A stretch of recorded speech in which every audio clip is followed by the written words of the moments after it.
ಎಲ್ರಿಗೂ ನಮಸ್ಕಾರ. ಪ್ರೇಮಂದ TV Kannada YouTube ಚಾನಲ್ಗೆ ನಿಮ್ಮೆಲ್ರಿಗೂ ಕೂಡ ಸ್ವಾಗತ. ಸ್ನೇಹಿತರೆ, ಇವತ್ತಿನ ವಿಡಿಯೋದಲ್ಲಿ ಸೈಕಾಲಜಿಗೆ ಸಂಬಂಧಪಟ್ಟ ಹಾಗೆ ಒಂದಷ್ಟು ಪ್ರಶ್ನೋತ್ತರಗಳನ್ನ ನಿಮಗೋಸ್ಕರ ತೊಗೊಂಡು ಬಂದಿದ್ದೀನಿ. ನೆಕ್ಸ್ಟ್ ಮಂತ್ ಬರ್ತಕ್ಕಂತಹ TET ಪರೀಕ್ಷೆಗೆ ಇದು ಬಹಳನೇ ಹೆಲ್ಪ್ ಆಗುತ್ತೆ. ಹಾಗಾಗಿ ಯಾರೆಲ್ಲ ಈ ವಿಡಿಯೋನ ನೋಡ್ತಾ ಇದ್ದೀರಾ ಎಲ್ಲೂ ಕೂಡ ಸ್ಕಿಪ್ ಮಾಡದೆ ಪೂರ್ತಿ ವಿಡಿಯೋನ ನೋಡಿ, ಜೊತೆಗೆ ಸಬ್ಸ್ಕ್ರೈಬ್ ಮಾಡ್ಕೊಂಡು ನೋಡೋದನ್ನ ದಯವಿಟ್ಟು ಮರಿಬೇಡಿ ಅಂತ ಹೇಳ್ತಾ, ಜಾಸ್ತಿ ತಡ ಮಾಡೋದು ಬೇಡ, ಬನ್ನಿ ಆದಷ್ಟು ಬೇಗ ಇವತ್ತಿನ ವಿಡಿಯೋದ ಮೊದಲನೇ ಪ್ರಶ್ನೆ ಏನಿದೆ ಅಂತ ನೋಡ್ಕೊಂಬರೋಣ. ಸ್ನೇಹಿತರೆ, ಮೊದಲನೇ ಪ್ರಶ್ನೆ ನೋಡಿ ಈ ರೀತಿ ಇದೆ. ಮಗುವಿನ ಬೆಳವಣಿಗೆಯ ಮೇಲೆ ಪೌಷ್ಟಿಕಾಂಶದ ಕೊರತೆ, ನ್ಯೂಟ್ರಿಷನಲ್ ಡಿಫಿಷಿಯನ್ಸಿ ಅಂತ ಹೇಳ್ತಾರೆ. ಸೊ ಏನಕ್ಕೆ ಗಂಭೀರ ಪರಿಣಾಮ ಬೀರುತ್ತೆ ಅಂತ, ಪೌಷ್ಟಿಕಾಂಶದ ಕೊರತೆ ಏನಕ್ಕೋಸ್ಕರ ಗಂಭೀರವಾಗಿರುವಂತಹ ಒಂದು ಪರಿಣಾಮವನ್ನು ಬೀರುತ್ತೆ ಅಂತ. ಸೊ ಆಯ್ಕೆಗಳು ನೋಡಿ ಈ ರೀತಿ ಕೊಟ್ಟಿದ್ದಾರೆ. ಇದು ಕೇವಲ ಮಗುವಿನ ಸಾಮಾಜಿಕ ಕೌಶಲ್ಯಗಳನ್ನು ಮಾತ್ರ ಕಡಿಮೆ ಮಾಡುತ್ತೆ. ಎರಡನೇದು, ಇದು ಬೆಳವಣಿಗೆಯನ್ನು ಅಂದರೆ ಗ್ರೋತ್ ಏನಿದೆ ನಿರಂತರವಾಗಿ ಮತ್ತು ಏಕರೂಪವಾಗಿ ಇಡುತ್ತೆ. ಮೂರನೇದು, ಇದು ಜೈವಿಕ ಪಕ್ವತೆಯನ್ನು ವೇಗಗೊಳಿಸುತ್ತೆ. ಹಾಗೆ ನಾಲ್ಕನೇದು, ಇದು ಮೆದುಳಿನ ಬೆಳವಣಿಗೆ, ದೈಹಿಕ ಬೆಳವಣಿಗೆ ಮತ್ತು ಅರಿವಿನ ಸಾಮರ್ಥ್ಯಗಳಿಗೆ ಹಾನಿ ಮಾಡಬಹುದು ಅನ್ನೋದು.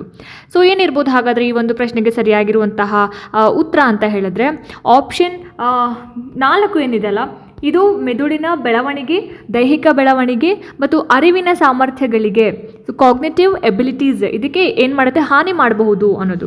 ಅಂದರೆ ಪೌಷ್ಟಿಕಾಂಶದ ಕೊರತೆ ಏನಿದೆ ಅಲ್ಲ, ಮಗುವಿನ ಒಂದು ಮೆದುಳಾಗಿರ್ಬೋದು, ಬಾಡಿ ಆಗಿರ್ಬೋದು, ಆಮೇಲೆ ಸ್ಟ್ರಕ್ಚರಲ್ ಗ್ರೋತ್, ರಚನಾತ್ಮಕ ಬೆಳವಣಿಗೆಯನ್ನು ಗಂಭೀರವಾಗಿ ಏನು ಮಾಡುತ್ತೆ, ಬಹಳಾನೇ ಕುಂಠಿತಗೊಳಿಸ್ಬಿಡುತ್ತೆ. ಇದು ಅರಿವಿನ ಒಂದು ಕಾರ್ಯಕ್ಷಮತೆ ಮತ್ತು ದೈಹಿಕ ಆರೋಗ್ಯದ ಮೇಲೆ, ಫಿಸಿಕಲ್ ಹೆಲ್ತ್ನ ಮೇಲೆ ಒಂದು ನೆಗೆಟಿವ್ ಎಫೆಕ್ಟ್ ಆಗುವಂಥದ್ದು, ನಕಾರಾತ್ಮಕ ಪರಿಣಾಮ ಬೀರುವಂಥದ್ದು. ಹಾಗಾಗಿ ಸ್ನೇಹಿತರೆ, ಈ ಒಂದು ಪ್ರಶ್ನೆಗೆ ಆಯ್ಕೆ 4 ಸರಿಯಾಗಿರುವಂತಹ ಆನ್ಸರ್ ಆಗುತ್ತೆ. ಎರಡನೇ ಒಂದು ಪ್ರಶ್ನೆ, ವಯೋವೃದ್ಧಾವಸ್ಥೆಯಲ್ಲಿನ ಹದಿಹರೆಯದವರು ತೀವ್ರವಾದ ಭಾವನಾತ್ಮಕ ಏರಿಳಿತಗಳನ್ನು ಯಾಕೆ ಅನುಭವಿಸ್ತಾರೆ ಅಂತ ಪ್ರಶ್ನೆ ಕೇಳಿದ್ದಾರೆ. ಸೊ ಈ ಪ್ರಶ್ನೆಗೆ ಆಯ್ಕೆ 1, ಅವರು ಕೇವಲ ದೈಹಿಕ ಬೆಳವಣಿಗೆಯಲ್ಲಿ, ಫಿಸಿಕಲ್ ಗ್ರೋತ್ನಲ್ಲಿ ಮಾತ್ರ ಕಾನ್ಸಂಟ್ರೇಟ್ ಮಾಡ್ತಾರೆ, ಗಮನ ಹರಿಸ್ತಾರೆ. ಎರಡನೇದು, ಇದು ಹಾರ್ಮೋನುಗಳ ಬದಲಾವಣೆ, ಸಾಮಾಜಿಕ ಒತ್ತಡ ಮತ್ತು ಗುರುತಿನ ರಚನೆಯ ಸಂಘರ್ಷದಿಂದ ಉಂಟಾಗುತ್ತೆ. ಮೂರನೇ ಒಂದು ಆಯ್ಕೆ, ಅವರು ವಸ್ತುಸ್ಥಿರತೆಯನ್ನು ಕಳೆದುಕೊಳ್ತಾರೆ. ನಾಲ್ಕನೇ ಒಂದು ಆಯ್ಕೆ, ಇದು ಮೂರ್ತ ಕಾರ್ಯಾಚರಣೆಯ ಚಿಂತನೆಯ ಕಾರಣ ಅಂತ ಇದೆ. ಸೊ ಸರಿಯಾಗಿರುವಂತಹ ಆನ್ಸರ್ ಏನಿರ್ಬೋದು ಹಾಗಾದರೆ ಈ ಒಂದು ಪ್ರಶ್ನೆಗೆ ಅಂತ ಹೇಳಿದ್ರೆ ಆಯ್ಕೆ 2 ನೋಡಿ ಇಲ್ಲಿ, ಇದು ಹಾರ್ಮೋನುಗಳ ಬದಲಾವಣೆ, ಸಾಮಾಜಿಕ ಒತ್ತಡಗಳು, ಹಾಗೆಯೇ ಗುರುತಿನ ರಚನೆಯ ಒಂದು ಅಂದರೆ ಐಡೆಂಟಿಟಿ ಫಾರ್ಮೇಷನ್ನ ಸಂಘರ್ಷದಿಂದ ಉಂಟಾಗುತ್ತೆ ಅನ್ನೋದು ಆನ್ಸರ್ ಆಗುತ್ತೆ. ಸೊ ಇಲ್ಲಿ ವಯೋವೃದ್ಧಾವಸ್ಥೆಯಲ್ಲಿನ ಹದಿಹರೆಯದವ್ರು ಏನಿದ್ದಾರೆ, ಹಾರ್ಮೋನಲ್ ಚೇಂಜಸ್ ಆಗಿರ್ಬೋದು, ಹಾಗೆಯೇ ಐಡೆಂಟಿಟಿ ಫಾರ್ಮೇಷನ್ ಆಗಿರ್ಬೋದು, ಮತ್ತು ಸೋಷಿಯಲ್ ಎಕ್ಸ್ಪೆಕ್ಟೇಷನ್ಸ್, ಸೊ ಇದೆಲ್ಲ ಕಾರಣಗಳಿಂದ ಏನಾಗುತ್ತೆ, ತೀವ್ರವಾಗಿರುವಂತಹ ಮತ್ತು ಆಗಾಗ್ಗೆ ಅವರ ಒಂದು ಭಾವನಾತ್ಮಕ ಏರಿಳಿತಗಳನ್ನು ಅಂದರೆ ಎಮೋಷ್ನಲ್ ಫ್ಲಕ್ಚುಯೇಷನ್ಸ್ನ ಅವ್ರು ಏನು ಮಾಡ್ತಾ ಇರ್ತಾರೆ, ಫೀಲ್ ಮಾಡ್ತಾ ಇರ್ತಾರೆ, ಎಕ್ಸ್ಪೀರಿಯನ್ಸ್ ಮಾಡ್ತಾ ಇರ್ತಾರೆ. ಹಾಗಾಗಿ ಇಲ್ಲಿ ಈ ಪ್ರಶ್ನೆಗೆ ಆಯ್ಕೆ 2 ನಾವು ಸರಿಯಾಗಿರುವಂತಹ ಆನ್ಸರ್ ಅಂತ ಹೇಳಿ ಕನ್ಸಿಡರ್ ಮಾಡ್ಬೋದು. ನೆಕ್ಸ್ಟ್ ಕ್ವೆಶ್ಚನ್ ನೋಡಿ ಇಲ್ಲಿ, ಅಭಿವೃದ್ಧಿಯ ಮೇಲೆ ಅನುವಂಶೀಯತೆ ಮತ್ತು ಪರಿಸರದ ಪರಸ್ಪರ ಕ್ರಿಯೆಯನ್ನು ಉತ್ತಮವಾಗಿ ವಿವರಿಸುವ ಸಮೀಕರಣ ಯಾವುದು? ಯಾವ ಈಕ್ವೇಷನ್ನು ಅಭಿವೃದ್ಧಿಯ ಮೇಲೆ, ಡೆವಲಪ್ಮೆಂಟ್ ಮೇಲೆ, ಹೆರಿಡಿಟಿ ಆ್ಯಂಡ್ ಎನ್ವಿರಾನ್ಮೆಂಟ್ ಪರಸ್ಪರ ಕ್ರಿಯೆಯನ್ನು ಹೇಗೆ ಉತ್ತಮವಾಗಿ ವಿವರಿಸ್ತಕ್ಕಂತಹ ಒಂದು ಸಮೀಕರಣವನ್ನು ನಾವು ಬಳಸಬಹುದು ಅಂತ ಹೇಳಿ. ಸೊ ಆಯ್ಕೆಗಳು ನೋಡಿ ಈ ರೀತಿ ಕೊಟ್ಟಿದ್ದಾರೆ. ಆಯ್ಕೆ 1, 2, 3, 4. ಸೊ ಸರಿಯಾಗಿರುವಂತಹ ಉತ್ತರ ಈ ಒಂದು ಪ್ರಶ್ನೆಗೆ, ಸೊ ಆಯ್ಕೆ 4 ನೋಡಿ ಇಲ್ಲಿ, ಅಭಿವೃದ್ಧಿ ಈಕ್ವಲ್ಸ್ ಅನುವಂಶೀಯತೆ ಇಂಟು ಪರಿಸರ, development equals heredity into environment. So ಆಯ್ಕೆ 4 ಇದಕ್ಕೆ ಸರಿಯಾಗಿರುವಂತಹ ಆನ್ಸರ್ ಆಗುತ್ತೆ. ಸೊ ಅನುವಂಶೀಯತೆ ಮತ್ತು ಪರಿಸರ ಏನು, ಹೆರಿಡಿಟಿ ಆ್ಯಂಡ್ ಎನ್ವಿರಾನ್ಮೆಂಟ್ ಏನಿದೆ, ಸ್ವತಂತ್ರವಾಗಿ ನಿರ್ವಹಿಸೋದಿಲ್ಲ, ಆದರೆ ಪರಸ್ಪರ ಕ್ರಿಯೆಯಲ್ಲಿ ತೊಡಗಿರುತ್ತೆ, ಇಂಟರ್ಯಾಕ್ಷನಲ್ಲಿ ಅದು ತೊಡಗಿರುತ್ತೆ. ಸೊ ಡೆವಲಪ್ಮೆಂಟ್ ಏನಿದೆ ಇದು ಕೇವಲ ಅವುಗಳ ಒಂದು ಮೊತ್ತ ಅಲ್ಲ, ಆದರೆ ಅವುಗಳ ಒಂದು ಗುಣಾಕಾರದ ಒಂದು ಕ್ರಿಯೆ ಆಗಿರುತ್ತೆ, ಮಲ್ಟಿಪ್ಲಿಕೇಶನ್ನ ಒಂದು ಕ್ರಿಯೆ ಆಗಿರುತ್ತೆ. ಸೊ ಇದರ ಅರ್ಥ ಏನು ಅಂತ ಹೇಳಿದ್ರೆ, ಒಂದಿಲ್ಲದೆ ಇನ್ನೊಂದು ಅಭಿವೃದ್ಧಿಯನ್ನು ಕಂಪ್ಲೀಟ್ ಮಾಡೋದಕ್ಕೆ ಸಾಧ್ಯ ಇಲ್ಲ ಅಂತ. ಸೊ ಹಾಗಾಗಿ ಅಭಿವೃದ್ಧಿ ಅಂತ ಬಂದಾಗ ಅನುವಂಶೀಯತೆ ಮತ್ತು ಪರಿಸರ ಎರಡರ ಒಂದು ಅಗತ್ಯ ತುಂಬ ಇರುತ್ತೆ ಅಂತ. ಸೊ ಹಾಗಾಗಿ ಆಪ್ಷನ್ 4 ಈ ಪ್ರಶ್ನೆಗೆ ಸರಿಯಾಗಿರುವಂತಹ ಆನ್ಸರ್ ಆಗುತ್ತೆ. ನೆಕ್ಸ್ಟ್ ಕ್ವೆಶ್ಚನ್ ನೋಡಿ ಇಲ್ಲಿ, ಪ್ರಾರಂಭದ ಬಾಲ್ಯಾವಸ್ಥೆಯಲ್ಲಿನ ಅಂದರೆ ಅರ್ಲಿ ಚೈಲ್ಡ್ಹುಡ್ ಮಗುವಿನ ಸಂಕೇತ ಕಾರ್ಯ ಅಥವಾ ಪ್ರತಿನಿಧಿ ಚಿಂತನೆಯ ಪ್ರಾಮುಖ್ಯತೆ ಏನು ಅಂತ ಕೇಳಿದ್ದಾರೆ. ಸೊ ಪ್ರಾರಂಭದ ಒಂದು ಬಾಲ್ಯಾವಸ್ಥೆಯಲ್ಲಿ ಮಗುವಿನ ಸಂಕೇತ ಕಾರ್ಯ, ಸಿಂಬಾಲಿಕ್ ಫಂಕ್ಷನ್ ಅಥವಾ ಪ್ರತಿನಿಧಿ ಚಿಂತನೆಯ ಒಂದು ಇಂಪಾರ್ಟೆನ್ಸ್ ಏನು ಅಂತ. ಸೊ ಆಯ್ಕೆಗಳು ನೋಡಿ ಈ ರೀತಿ ಕೊಟ್ಟಿದ್ದಾರೆ. ಇದು ಕೇವಲ ದೈಹಿಕ ಸಾಮರ್ಥ್ಯವನ್ನು ಹೆಚ್ಚಿಸುತ್ತೆ. ಎರಡನೇದು ಭಾಷಾ ಬೆಳವಣಿಗೆ, ನಟಿಸುವ ಆಟ ಮತ್ತು ಚಿತ್ರ ಬಿಡಿಸುವಿಕೆಯಂತಹ ಅರಿವಿನ ಸಾಧನೆಗಳಿಗೆ ಇದು ಆಧಾರವಾಗಿದೆ. ಮೂರನೇ ಒಂದು ಆಯ್ಕೆ, ಇದು ಅಮೂರ್ತ ಮತ್ತು ಊಹಾತ್ಮಕ ಚಿಂತನೆಯನ್ನು ಪ್ರಾರಂಭಿಸುತ್ತೆ. ನಾಲ್ಕನೇ ಒಂದು ಆಯ್ಕೆ ನೋಡಿ, ಇದು ವ್ಯಕ್ತಿಗತ ವ್ಯತ್ಯಾಸದ ಕಡಿತಕ್ಕೆ ಕಾರಣವಾಗುತ್ತೆ ಅನ್ನೋದು. ಸೊ ಇಲ್ಲಿ ಸರಿಯಾಗಿರುವಂತಹ ಆನ್ಸರ್ ಏನಪ್ಪ ಅಂತ ಹೇಳಿದರೆ ಆಯ್ಕೆ 2 ನೋಡಿ. ಇಲ್ಲಿ ಭಾಷಾ ಬೆಳವಣಿಗೆ, ನಟಿಸುವ ಆಟ ಪ್ರಿಟೆಂಡ್ ಪ್ಲೇ ಮತ್ತು ಚಿತ್ರ ಬಿಡಿಸುವಿಕೆಯಂತಹ ಅರಿವಿನ ಸಾಧನೆಗಳಿಗೆ ಇದು ಆಧಾರವಾಗಿದೆ ಅನ್ನೋದು ಆನ್ಸರ್ ಆಗುತ್ತೆ. ಆಯಿತಾ. ಸೊ ಇಲ್ಲಿ ಪ್ರತಿನಿಧಿ ಚಿಂತನೆ ಅಂತ ಹೇಳಿದ್ರೆ ವಸ್ತುಗಳು ಅಥವಾ ಕಲ್ಪನೆಗಳು ಇಲ್ಲದೆ ಇದ್ದರೂ ಕೂಡ ಅವುಗಳನ್ನು ಸಂಕೇತಗಳ ಮುಖಾಂತರ ಸಿಂಬಲ್ಸ್ ಮುಖಾಂತರ ಪ್ರತಿನಿಧಿಸುವಂತಹ ಒಂದು ಸಾಮರ್ಥ್ಯ. ಇದು ಏನಾಗುತ್ತೆ, ಪೂರ್ವ ಕಾರ್ಯಾಚರಣೆಯ ಹಂತದಲ್ಲಿ ಪ್ರೀ ಆಪರೇಷನಲ್ ಸ್ಟೇಜ್ ಏನಿದೆ ಈ ಒಂದು ಸ್ಟೇಜಲ್ಲಿ ಭಾಷೆ, ಆಟ ಮತ್ತು ಸೃಜನಾತ್ಮಕತೆಗೆ ಹೆಚ್ಚು ನಿರ್ಣಾಯಕವಾಗಿರುವಂಥದ್ದು. ಹಾಗಾಗಿ ಈ ಒಂದು ಪ್ರಶ್ನೆಗೆ ಆಯ್ಕೆ 2 ಸರಿಯಾಗಿರುವಂತಹ ಆನ್ಸರ್ ಅಂತ ಹೇಳ್ಬೋದು. ನೆಕ್ಸ್ಟ್ ಕ್ವೆಶ್ಚನ್ ನೋಡಿ. ಇಲ್ಲಿ ಒಬ್ಬ ಶಿಕ್ಷಕರು 4 ವರ್ಷದ ಮಗುವಿಗೆ ನೀನು ಒಳ್ಳೆಯ ಹುಡುಗ, ನಿನ್ನ ತಟ್ಟೆಯನ್ನು ನೀನು ಸ್ವಚ್ಛಗೊಳಿಸಿದಿ ಎಂದು ಹೇಳ್ತಾರೆ. ಅಂದರೆ ಒಬ್ಬ ಟೀಚರ್ ಏನಿದ್ದಾರೆ 4 ವರ್ಷದ ಮಗುವಿಗೆ ನೀನು ತುಂಬ ಒಳ್ಳೆ ಹುಡುಗ, ನಿನ್ನ ತೇಟನ್ನು ನೀನೇ ಕ್ಲೀನ್ ಮಾಡ್ಕೊಂಡಿದ್ಯಾ ಅಂತ ಹೇಳ್ತಾರೆ. ಇದು ಎರಿಕ್ಸನ್ ರವರ ಯಾವ ಮನೋಸಾಮಾಜಿಕ ಹಂತಕ್ಕೆ ಬೆಂಬಲವನ್ನು ನೀಡುತ್ತೆ, ಯಾವ ರೀತಿಯಾದಂತಹ ಒಂದು ಸೈಕೋಸೋಷಿಯಲ್ ಸ್ಟೇಜ್ಗೆ ಇದು ಬೆಂಬಲ ಕೊಡುತ್ತೆ ಅನ್ನೋದು. ಆಯಿತಾ. ಸೊ ಆಯ್ಕೆಗಳು ನೋಡಿ ಇಲ್ಲಿ ಈ ರೀತಿ ಕೊಟ್ಟಿದ್ದಾರೆ. ಉದ್ಯಮಶೀಲತೆ ವರ್ಸಸ್ ಕೀಳರಿಮೆ, ಇಂಡಸ್ಟ್ರಿ ವರ್ಸಸ್ ಇನ್ಫೀರಿಯಾರಿಟಿ, ಪ್ರಾಮಾಣಿಕತೆ ವರ್ಸಸ್ ಪಾತ್ರದ ಗೊಂದಲ, ವಿಶ್ವಾಸ ವರ್ಸಸ್ ಅಪನಂಬಿಕೆ, ಪ್ರಾರಂಭಿಕತೆ ವರ್ಸಸ್ ಅಪರಾಧ ಪ್ರಜ್ಞೆ ಅಂತ ಇದೆ. ಸೊ ಇದಕ್ಕೆ ಸರಿಯಾಗಿರುವಂತಹ ಆನ್ಸರ್ ಏನಪ್ಪ ಅಂತ ಹೇಳಿದ್ರೆ ಆಪ್ಷನ್ 4 ಪ್ರಾರಂಭಿಕತೆ ವರ್ಸಸ್ ಅಪರಾಧ ಪ್ರಜ್ಞೆ ಅಂತ. ಅಂದರೆ 4 ವರ್ಷದ ಮಗು ಏನಿದೆ ಪ್ರಾರಂಭದ ಒಂದು ಬಾಲ್ಯಾವಸ್ಥೆಯಲ್ಲಿ ಅರ್ಲಿ ಚೈಲ್ಡ್ಹುಡ್ರಲ್ಲಿ ಇರೋ ಅಂಥದ್ದು. ಸೊ ಇದು ಎರಿಕ್ಸನ್ ರವರ ಒಂದು ಪ್ರಾರಂಭಿಕತೆ ವರ್ಸಸ್ ಅಪರಾಧ ಪ್ರಜ್ಞೆ ಹಂತಕ್ಕೆ, ಅಂದರೆ 3 ರಿಂದ 6 ವರ್ಷಗಳ ನಡುವೆ. ಸೊ ಇದರ ಒಂದು ಅನುರೂಪ ಆಗಿರುವಂಥದ್ದು. ಇಲ್ಲಿ ಮಗು ಪ್ರಯತ್ನಗಳನ್ನು ಪ್ರೋತ್ಸಾಹಿಸಿದ್ರೆ, ಮಗು ಮಾಡ್ತಕ್ಕಂತಹ ಒಂದು ಪ್ರಯತ್ನವನ್ನು ನಾವೇನು ಮಾಡಿದ್ರೆ ಅಪ್ರಿಷಿಯೇಟ್ ಮಾಡಿದ್ರೆ ಪ್ರಾರಂಭಿಕತೆಯನ್ನು ಬೆಳೆಸ್ಕೊಳ್ಳುತ್ತೆ, ಅದು ಬೆಳೆಸ್ತಾ ಹೋಗುತ್ತೆ ಅನ್ನೋದು.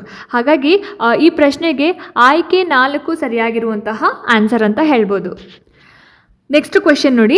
ಒಂದು ಮಗುವು ಎತ್ತರ ಮತ್ತು ದ್ರವ್ಯರಾಶಿಯ ಹೊರತಾಗಿಯೂ ಅದೇ ವಸ್ತುವನ್ನು ಬೇರೆ ಬೇರೆ ಪಾತ್ರಗಳಲ್ಲಿ ನೋಡಿದಾಗ ಅದರ ಪ್ರಮಾಣವು ಒಂದೇ ಆಗಿರುತ್ತದೆ ಎಂದು ಅರ್ಥ ಮಾಡಿಕೊಳ್ಳುತ್ತದೆ. ಈ ಸಾಮರ್ಥ್ಯವನ್ನು ಏನಂತ ಹೇಳಿ ಕರೀತಾರೆ ಅಂತಂದರೆ, ಒಂದು ಮಗು ಏನಿದೆ ಎತ್ತರ ಮತ್ತು ದ್ರವ್ಯರಾಶಿಯ ಹೊರತಾಗಿಯೂ ಕೂಡ ಅದೇ ಒಂದು ವಸ್ತುವನ್ನು ಬೇರೆ ಬೇರೆ ಪಾತ್ರಗಳಲ್ಲಿ ನೋಡಿದಾಗ ಅದರ ಒಂದು ಕ್ವಾಂಟಿಟಿಯನ್ನು ಒಂದೇ ಅಂತ ಹೇಳಿ ಅರ್ಥ ಮಾಡಿಕೊಳ್ಳುತ್ತೆ. ಸೊ ಈ ಒಂದು ಸಾಮರ್ಥ್ಯವನ್ನು ನಾವು ಏನಂತ ಹೇಳಿ ಕರಿತೀವಿ ಅನ್ನೋದು ಪ್ರಶ್ನೆ. ಸೊ ಇದಕ್ಕೆ ಆಯ್ಕೆಗಳು ಅಹಂ ಕೇಂದ್ರಿತ ಚಿಂತನೆ, ಅಮೂರ್ತ ಚಿಂತನೆ, ಕೇಂದ್ರೀಕರಣ, ಸಂರಕ್ಷಣೆ ಅಂತ ಇದೆ. ಸೊ ಇದಕ್ಕೆ ಸರಿಯಾಗಿರುವಂತಹ ಆನ್ಸರ್ ಏನಿರ್ಬೋದು ಹಾಗಾದರೆ ಆಪ್ಷನ್ 4 ನೋಡಿ. ಇಲ್ಲಿ ಸಂರಕ್ಷಣೆ, ಕನ್ಸರ್ವೇಷನ್ ಅನ್ನೋದು ಆನ್ಸರ್ ಆಗುತ್ತೆ. ಸೊ ಕನ್ಸರ್ವೇಷನ್ ಅಥವಾ ಸಂರಕ್ಷಣೆ ಅಂತಂದರೆ ಏನೋ ವಸ್ತುವಿನ ಒಂದು ಬಾಹ್ಯ ನೋಟ, ಅಂದರೆ ಒಂದು ಏನು ಹೇಳ್ತಾರೆ ಅಪಿಯರೆನ್ಸ್ ಅಂತ ಏನು ಹೇಳ್ತೀವಲ್ಲ, ಬದಲಾದರೂ ಕೂಡ ಅದರ ಒಂದು ಪ್ರಮಾಣ, ದ್ರವ್ಯರಾಶಿ ಅಥವಾ ಗಾತ್ರ ಏನಿದೆ, ಕ್ವಾಂಟಿಟಿ, ಮಾಸ್ ಅಥವಾ ವಾಲ್ಯೂಮ್ ಅಂತ ಏನು ಹೇಳ್ತೀವಿ, ಅದು ಒಂದೇ ಆಗಿರುತ್ತೆ ಅಂತ ಹೇಳಿ ಅರ್ಥ ಮಾಡ್ಕೊಳ್ತಕ್ಕಂತಹ ಒಂದು ಅರಿವಿನ ಸಾಮರ್ಥ್ಯ. ಸೊ ಇದು ಮೂರ್ತ ಕಾರ್ಯಾಚರಣೆಯ ಹಂತದ ಒಂದು ಮುಖ್ಯ ಕ್ಯಾರೆಕ್ಟರಿಸ್ಟಿಕ್ಸ್ ಅಥವಾ ಒಂದು ಲಕ್ಷಣ ಅಂತ ಹೇಳ್ಬೋದು. ಸೊ ಹಾಗಾಗಿ ಈ ಪ್ರಶ್ನೆಗೆ ಕನ್ಸರ್ವೇಷನ್ ಅಥವಾ ಸಂರಕ್ಷಣೆ ಅನ್ನೋದು ಸರಿಯಾದ ಆನ್ಸರ್ ಆಗುತ್ತೆ. ನೆಕ್ಸ್ಟ್ ಕ್ವೆಶ್ಚನ್ ನೋಡಿ. ಬೆಳವಣಿಗೆಯ ದರದಲ್ಲಿನ ವ್ಯಕ್ತಿಗತ ವ್ಯತ್ಯಾಸಗಳು ಯಾಕೆ ಮುಖ್ಯವಾಗಿದೆ ಅಂತ ಕೇಳಿದ್ದಾರೆ. ಸೊ ರೇಟ್ ಆಫ್ ಡೆವಲಪ್ಮೆಂಟ್, ಇಲ್ಲಿ ಇಂಡಿವಿಜುವಲ್ ಡಿಫ್ರೆನ್ಸಸ್ ಯಾಕೆ ಇಂಪಾರ್ಟೆಂಟ್ ಅಂತ ಕೇಳಿರೋದು. ಸೊ ಆಯ್ಕೆ 1, ಇದು ಎಲ್ಲ ಮಕ್ಕಳಿಗೆ ಏಕರೂಪದ ಬೋಧನಾ ವಿಧಾನಗಳನ್ನು ಬಳಸೋದಕ್ಕೆ ಅನುವು ಮಾಡಿಕೊಡುತ್ತೆ. ಸೊ 2ನೇ ಆಪ್ಷನ್, ಅವರು ಬೆಳವಣಿಗೆಯ ಅನುಕ್ರಮದಲ್ಲಿನ ವಿಳಂಬಗಳನ್ನು ನಿರ್ಲಕ್ಷಿಸಲು ಶಿಕ್ಷಕರಿಗೆ ಸಹಾಯ ಮಾಡ್ತಾರೆ. 3ನೇ ಒಂದು ಆಪ್ಷನ್, ಇದು ಪ್ರತಿಯೊಬ್ಬ ಮಗುವಿಗೆ ನಿರ್ದಿಷ್ಟ ಮತ್ತು ವೈಯಕ್ತಿಕ ಕಲಿಕೆಯ ಕಾರ್ಯಕ್ರಮಗಳನ್ನು, ಇಂಡಿವಿಜುವಲೈಸ್ಡ್ ಲರ್ನಿಂಗ್ ಪ್ರೋಗ್ರಾಮ್ಸನ್ನು ಯೋಜಿಸೋದಕ್ಕೆ ಶಿಕ್ಷಕರಿಗೆ ಮಾರ್ಗದರ್ಶನ ನೀಡುತ್ತೆ. ಸೊ 4ನೇ ಒಂದು ಆಪ್ಷನ್, ಇದು ಕೇವಲ ಹೆರಿಡಿಟಿ ಅಂದರೆ ಆನುವಂಶಿಕತೆಯ ಮೇಲೆ ಮಾತ್ರ ಅವಲಂಬಿತವಾಗಿದೆ ಅಂತ. ಸೊ ಸರಿಯಾಗಿರುವಂತಹ ಆನ್ಸರ್ ಏನಿರ್ಬೋದು ಹಾಗಾದರೆ ಇದಕ್ಕೆ ಆಪ್ಷನ್ 3, ಇದು ಪ್ರತಿಯೊಬ್ಬ ಮಗುವಿಗೆ ನಿರ್ದಿಷ್ಟ ಮತ್ತು ವೈಯಕ್ತಿಕ ಕಲಿಕೆಯ ಕಾರ್ಯಕ್ರಮಗಳನ್ನು ಯೋಜಿಸಲು ಶಿಕ್ಷಕರಿಗೆ ಮಾರ್ಗದರ್ಶನ ನೀಡುತ್ತೆ ಅನ್ನೋದು ಆನ್ಸರ್ ಆಗುತ್ತೆ. ಸೊ ಪ್ರತಿಯೊಬ್ಬ ಮಗುವಿನಲ್ಲಿ ಬೆಳವಣಿಗೆಯ ಒಂದು ದರದಲ್ಲಿ ಅಂದರೆ ರೇಟ್ ಆಫ್ ಡೆವಲಪ್ಮೆಂಟಲ್ಲಿ ಕೆಲವೊಂದು ಡಿಫ್ರೆನ್ಸಸ್ನ ಅರ್ಥ ಮಾಡ್ಕೊಳ್ಳೋದು, ಏನು ವ್ಯತ್ಯಾಸಗಳಿರೋದನ್ನು ಅರ್ಥ ಮಾಡ್ಕೊಳ್ಳೋದು, ಹಾಗೆಯೇ ಟೀಚರ್ಸ್ ಎಲ್ಲ ಮಕ್ಕಳಿಗೂ ಕೂಡ ಒಂದೇ ರೀತಿಯಂತಹ ಬೋಧನಾ ವಿಧಾನವನ್ನು ಬಳಸೋದಕ್ಕೆ ಬದಲಾಗಿ ಪ್ರತಿಯೊಬ್ಬ ವಿದ್ಯಾರ್ಥಿಯ ಅಗತ್ಯತೆಗಳಿಗೆ ಅನುಗುಣವಾಗಿ ಏನು ಮಾಡಬೇಕಾಗುತ್ತೆ, ವೈಯಕ್ತಿಕ ಕಲಿಕೆಯ ಕಾರ್ಯಕ್ರಮಗಳನ್ನು ಯೋಜನೆ ಮಾಡೋದಕ್ಕೆ ಸಹಾಯ ಮಾಡುತ್ತೆ. ಸೊ ಹಾಗಾಗಿ ಈ ಒಂದು ಪ್ರಶ್ನೆಗೆ ಆಯ್ಕೆ 3 ಏನಿದೆ ಸರಿಯಾಗಿರುವಂತಹ ಆನ್ಸರ್ ಅಂತ ಕನ್ಸಿಡರ್ ಮಾಡ್ಬೋದು. 10ನೇ ಒಂದು ಪ್ರಶ್ನೆ, ಶೈಶವಾವಸ್ಥೆಯಲ್ಲಿ ತಲೆಯಿಂದ ಪಾದದವರೆಗಿನ ಬೆಳವಣಿಗೆ ಸೆಫೆಲೋಕಾರ್ಡಲ್ ತತ್ವದ ಪ್ರಕಾರ ನಡೆಯುತ್ತದೆ. ಇದರ ಅರ್ಥ ಮಗು ಯಾವ ಭಾಗದ ಮೇಲೆ ನಿಯಂತ್ರಣ ಸಾಧಿಸಿದ ನಂತರ ನಡೆಯಲು ಕಲಿಯುತ್ತದೆ ಅಂತ. ಸೊ ಸೆಫೆಲೋಕಾರ್ಡಲ್ ತತ್ವ ಅಂತಂದರೆ ಇದಕ್ಕೆ ಶಿರಪಾದಾಭಿಮುಖ ಅಂತಲೂ ಕೂಡ ಹೇಳ್ತೀವಲ್ವಾ. ಸೊ ಈ ಸೆಫೆಲೋಕಾರ್ಡಲ್ ಆಗಿರ್ಬೋದು, ಹಾಗೆಯೇ ಪ್ರಾಕ್ಸಿಮೋ ಡಿಸ್ಟಲ್ ಈ ಒಂದು ಟಾಪಿಕ್ ಮೇಲೆ ಬಹಳಷ್ಟು ಕ್ವೆಶನ್ಸ್ ರೇಸ್ ಆಗ್ತಾ ಇರ್ತವೆ. ಇದು ಇಂಪಾರ್ಟೆಂಟ್ ಟಾಪಿಕ್, ಸೊ ಅದ್ರ ಬಗ್ಗೆ ಸ್ವಲ್ಪ ಗಮನ ವಹಿಸಿ ಆಯಿತಾ. ಸೊ ಇಲ್ಲಿ ಬಂದು ಆಪ್ಷನ್ 1 ನೋಡಿ, ಕೇವಲ ಪಾದಗಳು ಮತ್ತು ಬೆರಳುಗಳು ಪೂರ್ಣ ದೇಹದ ಸಮನ್ವಯ, ಮೊದಲು ತಲೆ ನಂತರ ಮುಂಡ ಮತ್ತು ಕೊನೆಯಲ್ಲಿ ಕಾಲುಗಳು ಮತ್ತು ಪಾದಗಳು. ನೆಕ್ಸ್ಟ್ 4ನೇ ಒಂದು ಆಪ್ಷನ್ ನೋಡಿ, ಮೊದಲು ಕೈಗಳು ಮತ್ತು ತೋಳುಗಳು ಅಂತ ಇದೆ. ಸರಿಯಾಗಿರುವಂತಹ ಆನ್ಸರ್ ಏನಿರ್ಬೋದು ಹಾಗಾದರೆ ಈ ಪ್ರಶ್ನೆಗೆ? ಸೊ ಸೆಫೆಲೋಕಾರ್ಡಲ್ ಬಗ್ಗೆ ಅರಿವಿರೋರಿಗೆ ಈ ಕ್ವೆಶನು ಈಸಿ ಇರುತ್ತೆ. ಸೊ ಎಸ್, ಆಪ್ಷನ್ 3 ಮೊದಲು ತಲೆ ನಂತರ ಮುಂಡ ಮತ್ತು ಕೊನೆಯಲ್ಲಿ ಕಾಲುಗಳು ಮತ್ತು ಪಾದಗಳು ಅಂತ. ಸೊ ಸೆಫೆಲೋಕಾರ್ಡಲ್ ತತ್ವ ಅಂತ ಬಂದಾಗ ಶಿರಪಾದಾಭಿಮುಖ ಅಂತ. ಸೊ ಮೊದಲಿಗೆ ಶಿರ ಅಂದರೆ ತಲೆ, ಆನಂತರ ಏನಾಗುತ್ತೆ ಪಾದದ ತನಕ ಅಂತ. ಸೊ ಹಾಗಾಗಿ ಸೆಫೆಲೋಕಾರ್ಡಲ್ ತತ್ವದ ಪ್ರಕಾರ ನಿಯಂತ್ರಣ ತಲೆಯಿಂದ ಪ್ರಾರಂಭ ಆಗಿ ಮುಂಡಕ್ಕೆ ಮತ್ತು ಕೊನೆಯಲ್ಲಿ ಕಾಲುಗಳು ಮತ್ತು ಪಾದಗಳಿಗೆ ಸಾಗುತ್ತೆ. ಸೊ ನಡೆಯೋದಕ್ಕೆ ಕಲಿಯುವ ಮೊದಲು ಮಗು ಏನು ಮಾಡುತ್ತೆ, ತಲೆ ಮತ್ತು ಕುತ್ತಿಗೆ ಮತ್ತು ಮುಂಡದ ಮೇಲೆ ಕಂಟ್ರೋಲನ್ನು ಸಾಧಿಸಿರುತ್ತೆ. ಸೊ ಹಾಗಾಗಿ ಈ ಒಂದು ಪ್ರಶ್ನೆಗೆ ಆಯ್ಕೆ 3 ಸರಿಯಾಗಿರುವಂತಹ ಆನ್ಸರ್ ಆಗುತ್ತೆ. ನೆಕ್ಸ್ಟ್ ಕ್ವೆಶನ್ ನೋಡಿ, ಇಲ್ಲಿ ಭಾಷಾ ಬೆಳವಣಿಗೆಯ ಅತ್ಯಂತ ಸೂಕ್ಷ್ಮ ಅವಧಿ ಯಾವುದು? ಈ ಸಮಯದಲ್ಲಿ ಭಾಷೆಯನ್ನು ಕಲಿಯಲಾಗುತ್ತದೆ ಅಂತಂದರೆ ಈ ಒಂದು ಲ್ಯಾಂಗ್ವೇಜ್ ಡೆವಲಪ್ಮೆಂಟ್ ಅಂತ ಬಂದಾಗ ಮೋಸ್ಟ್ ಸೆನ್ಸಿಟಿವ್ ಪೀರಿಯಡ್ ಯಾವುದು ಕಲಿಯೋದಕ್ಕೆ, ಒಳ್ಳೆ ಸೂಕ್ತವಾಗಿರುವಂತಹ ಒಂದು ಸಮಯ ಯಾವುದು ಅಂತ. ಸೊ ಆಯ್ಕೆಗಳು ನೋಡಿ, ಇಲ್ಲಿ ವಯೋವೃದ್ಧಾವಸ್ಥೆ, ಮಧ್ಯಮ ಬಾಲ್ಯಾವಸ್ಥೆ, ಗರ್ಭಾವಸ್ಥೆ, ಪ್ರಾರಂಭದ ಬಾಲ್ಯಾವಸ್ಥೆ ಅಂತ ಇದೆ. ಸರಿಯಾಗಿರುವಂತಹ ಉತ್ತರ ಏನಿರ್ಬೋದು ಹಾಗಾದರೆ? ಇದು ಬಹಳ ಈಸಿ ಪ್ರಶ್ನೆ ನನಗೆ ಗೊತ್ತಿರೋ ಪ್ರಕಾರ. ಎಸ್, ಆಯ್ಕೆ 4 ಪ್ರಾರಂಭದ ಬಾಲ್ಯಾವಸ್ಥೆ ಅಥವಾ early childhood. So early childhood ಅಂತ ಬಂದಾಗ ನಮಗೆ 2 ರಿಂದ 6 ವರ್ಷಗಳು ಪ್ರಾರಂಭದ ಬಾಲ್ಯಾವಸ್ಥೆ. ಸೊ ಭಾಷಾ ಬೆಳವಣಿಗೆಯ ಒಂದು ಅತ್ಯಂತ ಸೂಕ್ಷ್ಮ ಅವಧಿ ಅಂತ ಹೇಳ್ಬೋದು, ಬಹಳ ಒಂದು ಸೆನ್ಸಿಟಿವ್ ಪೀರಿಯಡ್. ಸೊ ಈ ಟೈಮಲ್ಲಿ ಮಕ್ಕಳ ಒಂದು ಬ್ರೈನ್ ಆಗಿರ್ಬೋದು, ಹಾಗೆ ಭಾಷಾ ರಚನೆಗಳು, ಮೆದುಳು ಏನಿದೆ, ಲ್ಯಾಂಗ್ವೇಜ್ ಸ್ಟ್ರಕ್ಚರ್ಸ್ ಅಂತ ಹೇಳ್ತೀವಿ, ಭಾಷಾ ರಚನೆಗಳನ್ನು ಕಲಿಯೋದಕ್ಕೆ ಮತ್ತು ಅದನ್ನು ಅಕ್ವೈರ್ ಮಾಡ್ಕೊಳ್ಳೋದಕ್ಕೆ, ಗ್ರಹಿಸ್ಕೊಳ್ಳೋದಕ್ಕೆ ಹೆಚ್ಚು ಸ್ವೀಕಾರ ಮಾಡ್ತಾ ಇರುತ್ತೆ, ಹೆಚ್ಚು ಸ್ವೀಕರಿಸುತ್ತೆ. ಹಾಗಾಗಿ ಪ್ರಾರಂಭದ ಬಾಲ್ಯಾವಸ್ಥೆ ಏನಿದೆ ಅಲ್ಲ, ಇದು ಬಹಳ ಸೆನ್ಸಿಟಿವ್ ಪೀರಿಯಡ್, ಭಾಷಾ ಬೆಳವಣಿಗೆಯ ಒಂದು ಅತ್ಯಂತ ಸೂಕ್ಷ್ಮ ಅವಧಿ ಅಂತ ಹೇಳ್ಬೋದು. ಸೊ ಆಪ್ಷನ್ 4 ಸರಿಯಾದ ಆನ್ಸರ್ ಆಗುತ್ತೆ. ನೆಕ್ಸ್ಟ್ ಕ್ವೆಶನ್, ಅನುವಂಶೀಯತೆ ಮತ್ತು ಪರಿಸರದ ಪರಸ್ಪರ ಕ್ರಿಯೆಯಲ್ಲಿನ ಪ್ರೋತ್ಸಾಹಕ ಕ್ರಿಯೆಯ ಪರಿಕಲ್ಪನೆ ಏನು ಅಂತ ಕೇಳಿದ್ದಾರೆ. ಸೊ ಆಪ್ಷನ್ಸ್ ನೋಡಿ, ಇಲ್ಲಿ ಆಯ್ಕೆ 1 ಪೋಷಕರು ಮಗುವಿನ ಆಸಕ್ತಿಗಳಿಗೆ ಹೊಂದಿಕೆಯಾಗುವ ಪರಿಸರವನ್ನು ಆಯ್ಕೆ ಮಾಡ್ತಾರೆ. ಆಪ್ಷನ್ 2 ಅನುವಂಶೀಯವಾಗಿ ಬಂದ ಗುಣಲಕ್ಷಣಗಳು ಮಗುವಿನ ಸುತ್ತಮುತ್ತಲಿನ ಪರಿಸರದಿಂದ ನಿರ್ದಿಷ್ಟ ಪ್ರಕ್ರಿಯೆಗಳನ್ನು ಪ್ರಚೋದಿಸುತ್ತದೆ. ಆಪ್ಷನ್ 3 ಮಗುವು ತನ್ನ ಸುತ್ತಮುತ್ತಲಿನ ಪರಿಸರವನ್ನು ನಿಷ್ಕ್ರಿಯವಾಗಿ ಸ್ವೀಕರಿಸುತ್ತದೆ. ಆಪ್ಷನ್ 4 ಪರಿಸರವು ಮಗುವಿನ ಜೀನ್ಗಳನ್ನು ಬದಲಾಯಿಸುತ್ತದೆ ಅಂತ ಇದೆ. ಸೊ ಏನಿರ್ಬೋದು ಹಾಗಾದರೆ ಸರಿಯಾಗಿರುವಂತಹ ಆನ್ಸರ್ ಅಂತ ಹೇಳಿದರೆ? ಆಪ್ಷನ್ 2 ಅನುವಂಶೀಯವಾಗಿ ಬಂದ ಗುಣಲಕ್ಷಣಗಳು ಮಗುವಿನ ಸುತ್ತಮುತ್ತಲಿನ ಪರಿಸರದಿಂದ ನಿರ್ದಿಷ್ಟ ಪ್ರತಿಕ್ರಿಯೆಗಳನ್ನು ಪ್ರಚೋದಿಸುತ್ತದೆ ಅನ್ನೋದು ಆನ್ಸರ್ ಆಗುತ್ತೆ. ಅಂದರೆ ಇಲ್ಲಿ ಪ್ರೋತ್ಸಾಹಕ ಕ್ರಿಯೆ ಅನ್ನೋದೇನಿದೆ ಅನುವಂಶೀಯತೆ ಮತ್ತು ಪರಿಸರದ ಒಂದು ಸಂವಾದದ ಒಂದು ರೂಪ ಅಂತ ಹೇಳ್ಬೋದು. ಫಾರ್ ಎಕ್ಸಾಂಪಲ್, ಒಂದು ಶಾಂತ ಮಗು ಅಂದರೆ ತುಂಬ ಕಾಮ್ ಆಗಿರುವಂತಹ ಒಂದು ಮಗು ತನ್ನ ಒಂದು ಸುತ್ತಮುತ್ತಲಿನವರಿಂದ ಶಾಂತ ಪ್ರತಿಕ್ರಿಯೆಗಳನ್ನು ಅದು ಪ್ರಚೋದನೆ ಮಾಡುತ್ತೆ. ಸೊ ಕಾಮ್ ರೆಸ್ಪಾನ್ಸ್ ಅದು ಹೇಗಿರುತ್ತೆ, ಸೊ ತನ್ನ ಸುತ್ತಮುತ್ತ ಇರೋರು ಕೂಡ ಅದೇ ರೀತಿ ರೆಸ್ಪಾನ್ಸ್ ಮಾಡಬೇಕಂತ ಎಕ್ಸ್ಪೆಕ್ಟ್ ಮಾಡ್ತಾ ಇರುತ್ತೆ. ಸೊ ಹಾಗಾಗಿ ಆಪ್ಷನ್ 2 ಈ ಒಂದು ಪ್ರಶ್ನೆಗೆ ಸರಿಯಾಗಿರುವಂತಹ ಆನ್ಸರ್ ಆಗುತ್ತೆ. ನೆಕ್ಸ್ಟ್ ಕ್ವೆಶನ್ ನೋಡಿ, ಒಂದು ಮಗುವು ತನ್ನ ಆಟದ ಸಮಯದಲ್ಲಿ ಆಯ್ದ ಗಮನವನ್ನು ಸುಧಾರಿಸಲು ಪ್ರಾರಂಭಿಸುತ್ತದೆ. ಈ ಸಾಮರ್ಥ್ಯವು ಅಭಿವೃದ್ಧಿಯ ಯಾವ ಆಯಾಮಕ್ಕೆ ಸಂಬಂಧಿಸಿದೆ ಅನ್ನೋದು ಪ್ರಶ್ನೆ. ಸೊ ಇದಕ್ಕೂ ಆಪ್ಷನ್ಸ್ ನೋಡಿ, ಭಾವನಾತ್ಮಕ ಬೆಳವಣಿಗೆ, ದೈಹಿಕ ಬೆಳವಣಿಗೆ, ಸಾಮಾಜಿಕ ಬೆಳವಣಿಗೆ, ಅರಿವಿನ ಬೆಳವಣಿಗೆ, ಕಾಗ್ನಿಟಿವ್ ಡೆವಲಪ್ಮೆಂಟ್ ಅಂತ ಇದೆ. ಇದಕ್ಕೆ ಸರಿಯಾದ ಆನ್ಸರ್ ಬಂದು ಆಪ್ಷನ್ 4 ಅರಿವಿನ ಬೆಳವಣಿಗೆ. ಸೊ ಸೆಲೆಕ್ಟಿವ್ ಅಟೆನ್ಷನ್, ಆಯ್ದ ಗಮನ ಅಂತ ಹೇಳಿದ್ರೆ ಪ್ರಸ್ತುತ ಒಂದು ಕಾರ್ಯಕ್ಕೆ ಏನೇ ಒಂದು ಟಾಸ್ಕ್ಗೆ ಸಂಬಂಧಿಸಿದ ಹಾಗೆ ಪ್ರೋತ್ಸಾಹದ ಮೇಲೆ ಕೇಂದ್ರೀಕರಿಸುವಂತಹ ಮತ್ತು ಅಪ್ರಸ್ತುತ ಪ್ರೋತ್ಸಾಹವನ್ನು ನಿರ್ಲಕ್ಷಿಸುವಂತಹ ಒಂದು ಎಬಿಲಿಟಿ ಅಥವಾ ಸಾಮರ್ಥ್ಯ. ಸೊ ಇದು ಅರಿವಿನ ಬೆಳವಣಿಗೆಗೆ ಸಂಬಂಧಿಸಿದ ಹಾಗೆ ಪ್ರಮುಖ ಕಾರ್ಯನಿರ್ವಾಹಕ ಕಾರ್ಯಗಳ ಭಾಗ ಅಂತ ಹೇಳ್ಬೋದು. ಹಾಗಾಗಿ ಆಪ್ಷನ್ 4 ಕಾಗ್ನಿಟಿವ್ ಡೆವಲಪ್ಮೆಂಟ್ ಅಥವಾ ಅರಿವಿನ ಬೆಳವಣಿಗೆ ಅನ್ನೋದು ಆನ್ಸರ್ ಆಗುತ್ತೆ. ನೆಕ್ಸ್ಟ್ ಕ್ವೆಶನ್, ಬೆಳವಣಿಗೆಯು ಸುತ್ತು ಬಳಸುವ ಮತ್ತು ನೇರ ಎರಡೂ ಮಾರ್ಗಗಳನ್ನು ಅನುಸರಿಸುತ್ತದೆ ಎಂದು ಹೇಳುವ ಮೂಲಕ ಸೂಚಿಸುವುದೇನು ಅಂತ ಕೇಳಿದ್ದಾರೆ. ಸೊ ಸ್ಪೈರಲ್ ಆ್ಯಂಡ್ ಲೈನರ್ ಎರಡೂ ಮಾರ್ಗಗಳನ್ನು ಅನುಸರಿಸುತ್ತೆ ಅಂತ ಹೇಳುವ ಮುಖಾಂತರ ಏನನ್ನು ಸೂಚಿಸುತ್ತೆ ಅಂತ. ಸೊ ಆಪ್ಷನ್ಸ್ ನೋಡಿ, ಇಲ್ಲಿ ಇದು ಕೇವಲ ದೈಹಿಕ ಬದಲಾವಣೆಗಳಿಗೆ ಸೀಮಿತವಾಗಿದೆ. ಆಪ್ಷನ್ 2 ಬೆಳವಣಿಗೆಯು ಸ್ಥಿರ ದರದಲ್ಲಿ ಪ್ರಗತಿ ಹೊಂದುತ್ತದೆ. ಆಪ್ಷನ್ 3 ಇದು ಒಟ್ಟಾರೆಯಾಗಿ ಮುಂದಕ್ಕೆ ಸಾಗುತ್ತಿದ್ದರೂ ಕೂಡ ಕಲಿಕೆ ಮತ್ತು ಕೌಶಲ್ಯಗಳನ್ನು ಬಲಪಡಿಸಲು ಹಿಂದಿನ ಸಾಧನೆಗಳ ಮೇಲೆ ನಿರಂತರವಾಗಿ ಪುನರಾವರ್ತಿಸುತ್ತದೆ ಮತ್ತು ನಿರ್ಮಿಸುತ್ತದೆ. ಆಯ್ಕೆ 4 ಇದು ಕೇವಲ ವ್ಯತ್ಯಾಸಗಳನ್ನು ವಿವರಿಸುತ್ತದೆ ಅಂತ. ಸೊ ಏನಿರ್ಬೋದು ಹಾಗಾದರೆ ಆನ್ಸರ್ ಇದಕ್ಕೆ? ಆಯ್ಕೆ 3 ಇದು ಒಟ್ಟಾರೆಯಾಗಿ ಮುಂದಕ್ಕೆ ಸಾಗ್ತಾ ಇದ್ರೂ ಕೂಡ ಕಲಿಕೆ ಮತ್ತು ಕೌಶಲ್ಯಗಳನ್ನು ಬಲಪಡಿಸಲು ಹಿಂದಿನ ಸಾಧನೆಗಳ ಮೇಲೆ ನಿರಂತರವಾಗಿ ಪುನರಾವರ್ತಿಸುತ್ತದೆ ಮತ್ತು ನಿರ್ಮಿಸುತ್ತದೆ ಅನ್ನೋದು ಆನ್ಸರು.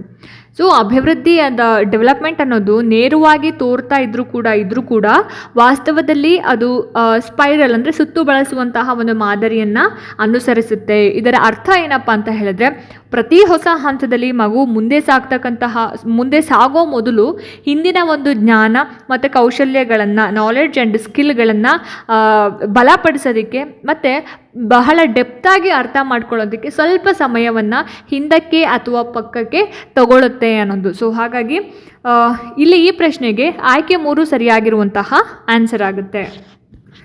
ನೆಕ್ಸ್ಟ್ ಕ್ವೆಶನ್, ಬೃಹತ್ ಮೋಟಾರ್ ಕೌಶಲ್ಯಗಳ ಬೆಳವಣಿಗೆಗೆ ಸಂಬಂಧಿಸಿದಂತೆ ಯಾವುದು ಪ್ರಮುಖವಾಗಿದೆ ಅಂತ ಪ್ರಶ್ನೆ ಕೇಳಿದ್ದಾರೆ. ಸೊ ಆಯ್ಕೆಗಳು ನೋಡಿ, ಇಲ್ಲಿ ಸೂಜಿ ದಾರಕ್ಕೆ ಪೊಣಿಸುವುದು, ಬರೆಯುವುದು ಅಥವಾ ಚಿತ್ರ ಬಿಡಿಸುವುದು, ದೇಹದ ದೊಡ್ಡ ಸ್ನಾಯುಗಳ ಸಮನ್ವಯ ಮತ್ತು ನಿಯಂತ್ರಣ, ಕೇವಲ ಬೆರಳುಗಳು ಮತ್ತು ಕೈಗಳ ಸಣ್ಣ ಚಲನೆಗಳು ಅಂತ. ಏನಿರ್ಬೋದು ಹಾಗಾದರೆ ಆನ್ಸರ್ ಇದಕ್ಕೆ ಈ ಒಂದು ಪ್ರಶ್ನೆಗೆ? ಆಯ್ಕೆ 3 ದೇಹದ ದೊಡ್ಡ ಸ್ನಾಯುಗಳ ಅಂದರೆ ಲಾರ್ಜ್ ಮಸಲ್ಸ್ ಆ್ಯಂಡ್ ಕೋಆರ್ಡಿನೇಷನ್ಸ್ ಮತ್ತು ಕಂಟ್ರೋಲ್ ಮತ್ತು ನಿಯಂತ್ರಣ. ಸೊ ಇದು ಆನ್ಸರ್ ಆಗುತ್ತೆ. ಸೊ ಬೃಹತ್ ಮೋಟಾರ್ ಕೌಶಲ್ಯಗಳು ಅಂತ ಬಂದಾಗ ಓಡೋದು, ಜಿಗಿಯುವುದು ಮತ್ತು ನಡೆಯುವಂತಹ ಕೆಲವೊಂದು ಚಲನೆಗಳಿಗೆ ಅಗತ್ಯವಾದ ದೇಹದ ದೊಡ್ಡ ಸ್ನಾಯುಗಳ ನಿಯಂತ್ರಣ ಮತ್ತು ಸಮನ್ವಯಕ್ಕೆ ಸಂಬಂಧಪಟ್ಟಿರುವಂಥದ್ದು. ಹಾಗಾಗಿ ಆಪ್ಷನ್ 3 ಈ ಪ್ರಶ್ನೆಗೆ ಆನ್ಸರ್ ಅಂತ ಹೇಳ್ಬೋದು. ನೆಕ್ಸ್ಟ್ ಕ್ವೆಶನ್, ಮಗುವಿನ ಬೆಳವಣಿಗೆಯಲ್ಲಿ ಅನುಕರಣೆಯ ಪಾತ್ರ ಏನು ಅಂತ. ಸೊ ಮಕ್ಕಳ ಒಂದು ಬೆಳವಣಿಗೆಯ ಟೈಮಲ್ಲಿ ಇಮಿಟೇಷನ್ ಅನ್ನೋದೇನಿದೆಲ್ಲ, ಇಮಿಟೇಷನ್ ಯಾವ ರೀತಿಯಾದಂತಹ ಒಂದು ರೋಲ್ನ ಪ್ಲೇ ಮಾಡುತ್ತೆ ಅನ್ನೋದು ಪ್ರಶ್ನೆ. ಸೊ ಆಯ್ಕೆಗಳು ನೋಡಿ, ಇಲ್ಲಿ ಇದು ಕೇವಲ ಪಕ್ವತೆಯ ಫಲಿತಾಂಶ.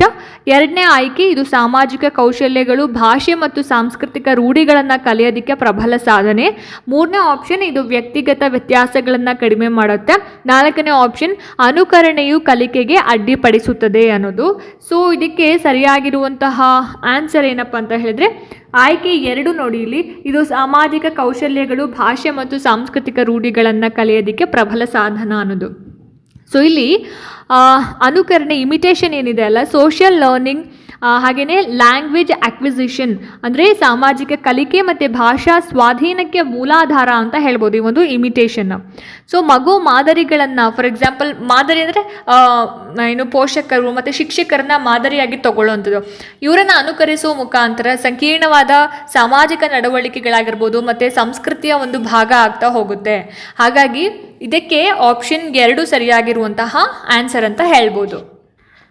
ನೆಕ್ಸ್ಟು ಮುಂದಿನ ಒಂದು ಪ್ರಶ್ನೆ, ಗರ್ಭಾವಸ್ಥೆಯ ಬೆಳವಣಿಗೆಯಲ್ಲಿ ಯಾವ ಹಂತವು ಬಹಳ ದುರ್ಬಲ ಎಂದು ಪರಿಗಣಿಸಲ್ಪಟ್ಟಿದೆ ಅಂತ. ಅಂದರೆ ಸೊ ಆ ಒಂದು ಟೈಮಲ್ಲಿ ಮೋಸ್ಟ್ ವಲ್ನರೇಬಲ್ ಅಂತ ನಾವು ಯಾವುದನ್ನು ಕನ್ಸಿಡರ್ ಮಾಡ್ತೀವಿ ಅಂತ. ಸೊ ಆ ಆಪ್ಷನ್ಸ್ ನೋಡಿ, ಇಲ್ಲಿ ಬೀಜಾಣು ಅವಧಿ, ಜನನದ ನಂತರದ ಅವಧಿ, ಭ್ರೂಣದ ಅವಧಿ ಮತ್ತು ಭ್ರೂಣಕಾಯದ ಅವಧಿ ಅಂತ ಇದೆ. ಸೊ ಇದಕ್ಕೆ ಸರಿಯಾಗಿರುವಂತಹ ಆನ್ಸರ್ ಏನಿರ್ಬೋದು? ಆಪ್ಷನ್ 3 ಭ್ರೂಣದ ಅವಧಿ ಅನ್ನೋದು ಆನ್ಸರ್ ಆಗುತ್ತೆ. ಆಯಿತಾ? ಸೊ ಭ್ರೂಣದ ಅವಧಿ ಅಂತಂದಾಗ ಇದು 3ರಿಂದ 8ನೇ ವಾರ. ಸೊ ಆ ಟೈಮು ಆಯಿತಾ. ಸೊ ಪ್ರಮುಖ ಅಂಗಗಳು ಮತ್ತು ದೈಹಿಕ ವ್ಯವಸ್ಥೆಗಳು ಏನಿದೆ ರೂಪುಗೊಳ್ತಕ್ಕಂತಹ ಒಂದು ಟೈಮ್ ಆಗಿರುತ್ತೆ. ಸೊ ಈ ಟೈಮಲ್ಲಿ ಟೆರಟೋಜನ್ಗಳು ಅಂದರೆ ಫಾರ್ ಎಕ್ಸಾಂಪಲ್ ಔಷಧಗಳು ಮತ್ತು ಕೆಲವೊಂದು ಮದ್ಯ, ಸೊ ಈ ಥರ ಬಹಳನೇ ಗಂಭೀರವಾಗಿರುವಂತಹ ಒಂದು ಪ್ರಭಾವವನ್ನು ಬೀರುತ್ತೆ. ಮತ್ತು ಬದಲಾಯಿಸೋದಕ್ಕೆ ಆಗದೇ ಇರತಕ್ಕಂತಹ ಒಂದು ದೋಷಗಳಿಗೂ ಕೂಡ ಕಾರಣ ಆಗ್ತಾ ಹೋಗುತ್ತೆ.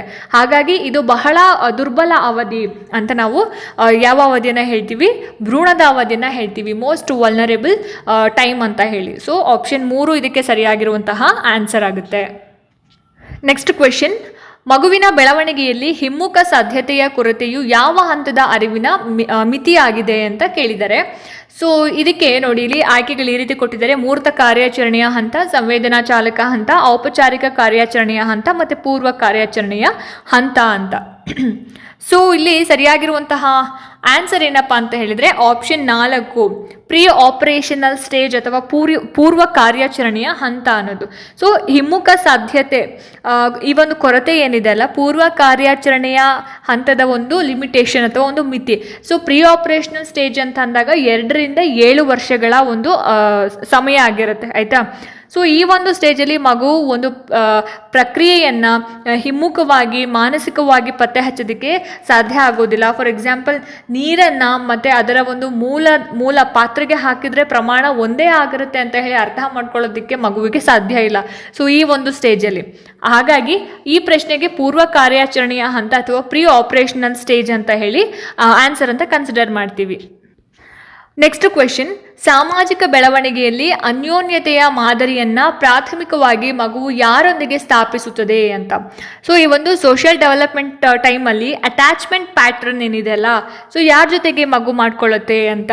ಸೊ ಆಯ್ಕೆಗಳು ನೋಡಿಲಿ: ಶಾಲಾ ಸ್ನೇಹಿತರು, ಪ್ರಾಥಮಿಕ ಆರೈಕೆದಾರರು, ಶಿಕ್ಷಕರು ಮತ್ತು ದೂರದ ಸಂಬಂಧಿಗಳು ಅಂತ. ಸರಿಯಾಗಿರುವಂತಹ ಆನ್ಸರ್ ಏನಿರ್ಬೋದು ಹಾಗಾದರೆ ಇದಕ್ಕೆ ಆಪ್ಷನ್ 2, ಪ್ರಾಥಮಿಕ ಆರೈಕೆದಾರರು ಅಂತ, ಅಂದರೆ ಪ್ರೈಮರಿ ಕೇರ್ ಗೀವರ್ಸ್ ಅಂತ.